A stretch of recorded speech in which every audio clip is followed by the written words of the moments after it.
Akhirnya, salah satu laptop andalan dari HP yang pakai prosesor AMD ini dipinjamkan ke kita. Telat sih, tapi nggak apa-apa. Victus by HP. Laptop gaming entry level yang mungkin di Indonesia itu pasarnya kalah dengan beberapa brand lainnya. Tapi kalau kalian butuh laptop gaming entry level yang performanya itu mirip dengan laptop gaming high-end, Victus by HP ini adalah jawaban dari doa-doa kalian.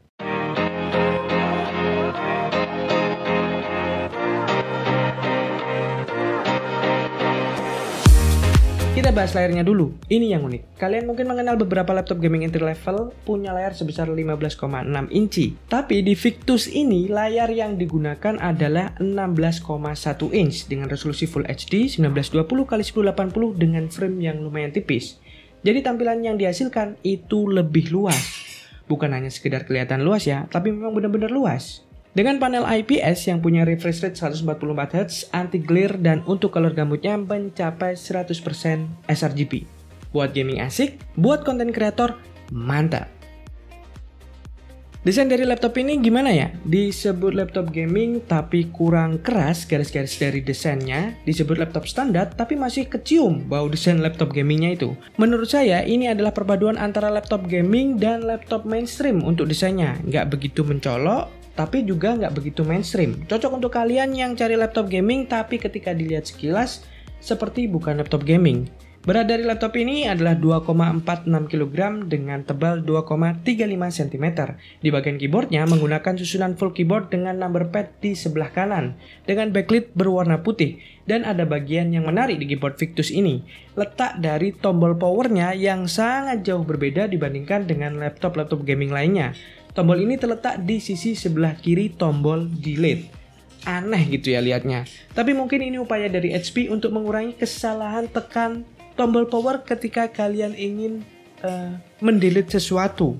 Untuk feel keyboardnya ketika dipakai untuk ngetik lumayan asik, dan untuk touchpadnya sejajar dengan tombol spasi yang ukurannya lumayan gede. Sebelum kita bahas spesifikasi dan performanya, kita bahas dulu kelengkapan I/O portnya. Di sebelah bagian kanan ada dua USB Type-A yang 5 Gbps. Di bagian sebelah kiri ada satu USB Type-C yang disitu support DisplayPort 1.4 dan ada HP Sleep Charge. Ada satu USB Type-A 5 Gbps juga dan ada satu HDMI RJ45, satu headphone mikrofon combo, dan satu colokan charger. Di belakang laptop ini ada exhaust untuk mengeluarkan udara panas dari laptop ini dengan intake dari bagian bawah. Jadi dari bawah dikeluarkan ke belakang.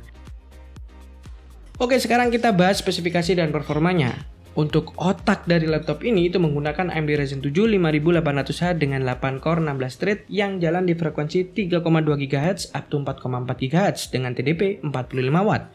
Dengan RAM 16 GB DDR4 3200 MHz dual channel. Sedangkan untuk storage-nya sendiri menggunakan SSD 1TB M.2 NVMe PCIe 3.0/4. Meskipun masih menggunakan PCIe Gen 3, tapi kecepatan read dan write-nya di sini lumayan kenceng. Beda dengan SSD yang ya ecek-ecek gitu ya. Selanjutnya untuk bagian VGA-nya sendiri, untuk yang unit kita review ini adalah sampel unit yang mungkin tidak akan kalian temui di pasar Indonesia ya. Jadi laptop ini itu pakai VGA RTX 3050 4GB GDDR6. Yang resmi beredar di Indonesia adalah yang menggunakan RTX 3060 6GB.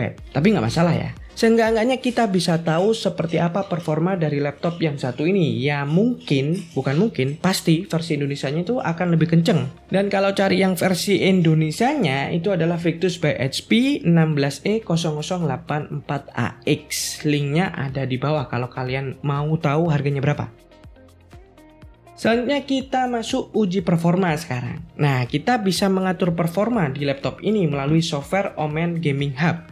Selain itu, kita juga bisa atur kecepatan fan, ada auto dan juga max speed. Nah, di sini ada perbedaan signifikan ketika kita uji di Zenbench R15, R20 dan juga R23 di mode quiet dan performance dengan fan speednya auto. Begitu juga saat kita uji di CPU Z Benchmark. Gimana kalau kita looping sekarang? R15 20 kali dengan performance smooth dan juga fan-nya full speed. Nah, ternyata si Ryzen 7 5800H ini lumayan stabil ya, meskipun di akhir-akhir running sedikit agak turun performanya, tapi hitungannya ini masih stabil banget. Dan apa kabar dengan suhunya? Karena fan speed-nya itu bisa diatur, jadi kita jalankan Zenbench R23 selama 30 menit di mode fan auto dan juga full speed. Apakah ada perbedaan?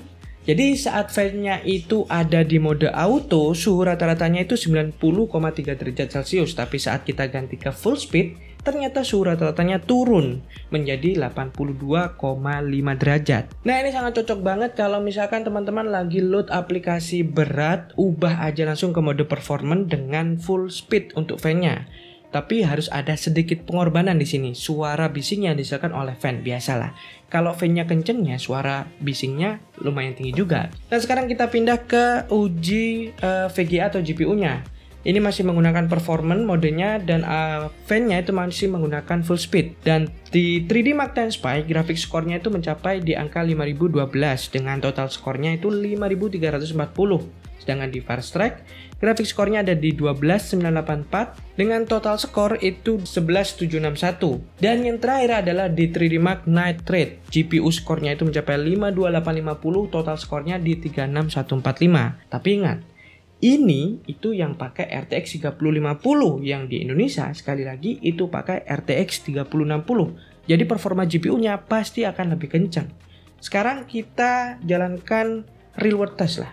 Ada Blender 3.4 dengan BMW 27 seperti biasa. Di CPU render mendapatkan waktu 3 menit 51 detik. Sedangkan untuk GPU rendernya cuma butuh waktu 47,75 detik. Lalu kita masuk ke Adobe Premiere Pro CC 2020 dengan project berdurasi 11 menit 58 detik. Basic cutting dan coloring, render Full HD YouTube.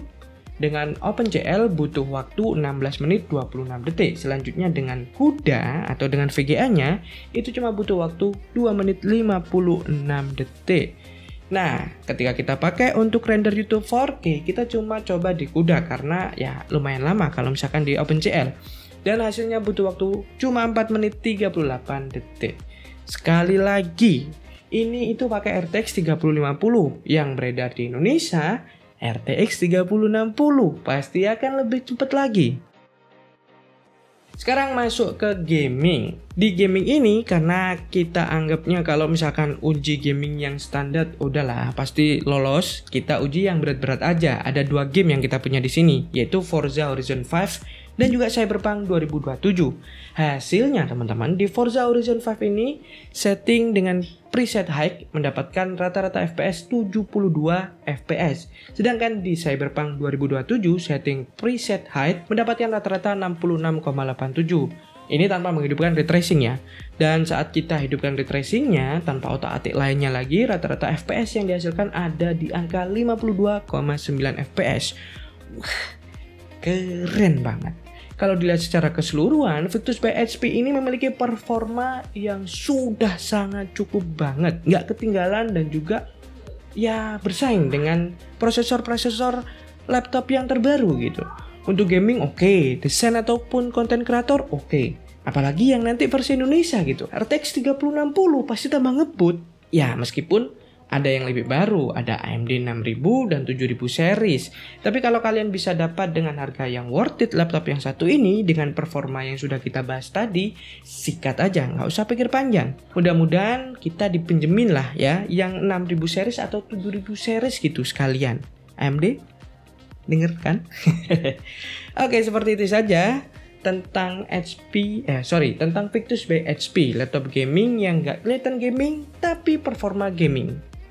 Ya gitu pokoknya. See you in the next video, sehat dan dadah bye-bye.